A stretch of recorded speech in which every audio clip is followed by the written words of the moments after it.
Hello everyone, and welcome to my look at the two-part semi-finals Lumiose Conference Pokémon XYZ. This episode 34, Analysis versus Passion. After a bit of narration about the tournament so far, we open a Remos battle where the lawn and his Rhyperior was KO'd by the last Charizard.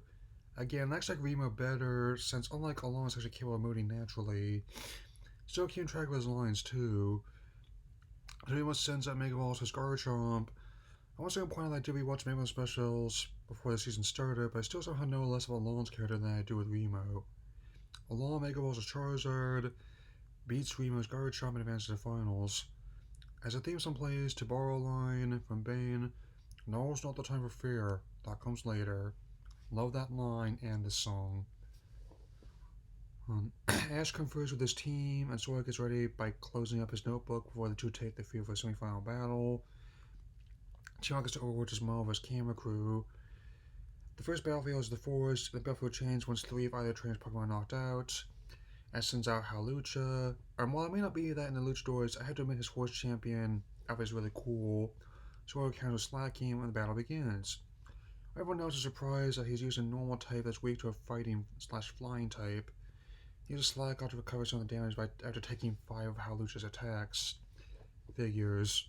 The lack of speed do make good defensive walls, especially in Pokemon Go. Still, if it doesn't attack, we'll lose, and Hawlucha lets off more attacks as Slacking uses counter. Hawlucha's down in 1 hit, but Slacking is taking a lot of damage as Ash sends out Talonflame's next Pokemon. Talonflame starts spamming flame charges, Slacking tries to counter hit arm, but is finished off by Talonflame's Brave Bird. Sawyer sends out his Clawitzer as his second Pokemon and is matching Talonflame's speed. Clawitzer wins the next heat and sends out Pikachu as his third monster. He starts using the battlefield to his advantage to bob and weave through the trees. Clawitzer tries to strain Pikachu to use Water Pulse, but Pikachu breaks free and wins a combo of Electro Ball and Thunderbolt. Also, what's all Alon just leaning against the wall of the stadium? They have chairs. Why doesn't he use them? Is he too good for stadium seats or what? Story sends out his third monster, Aegislash. Aegislash uses Sacred Sword to cut through the trees and Pikachu's cover. To be continued right now with episode 35, a Riveting Rivalry. After the rocking theme song plays again, Pikachu's Iron Tail clashes with Aegislash's Keen Shield and Sacred Sword, not to deal with the debris from the downed trees. His Ash's open for a split second after the next Thunderbolt, and falls facing more Sawyer's own strategies against him by not only using the worst platforms, but using one of them to jam King Shields that won't form change. I guess it's the anime's way of showing how variants protect fail if you keep using them.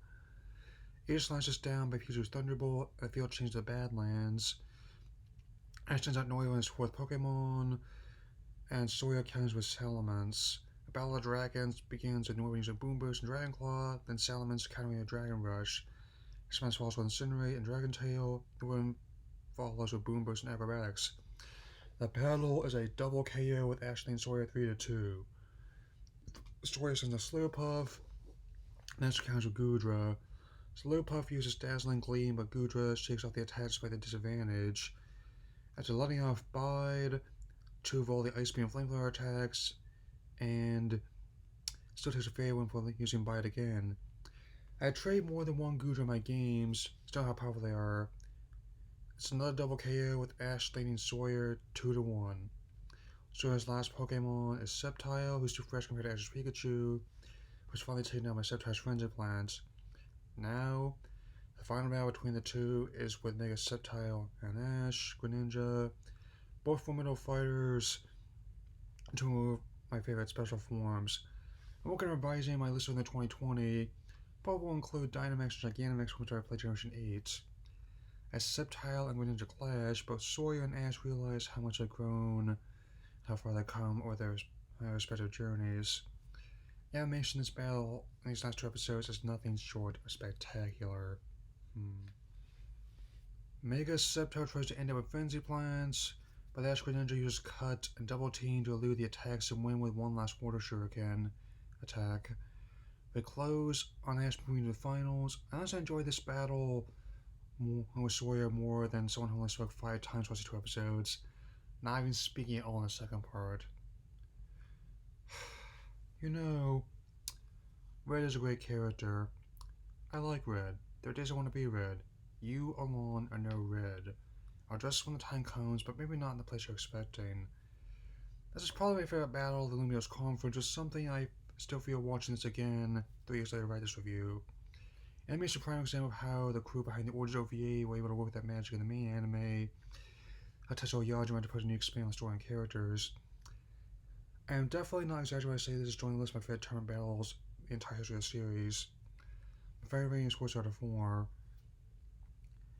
I am prepared for when I look at the finals. Just keep in mind that I might not say what you think I will. Before that, however, I have some unfinished bits with another character that's just not making their way in the main story later.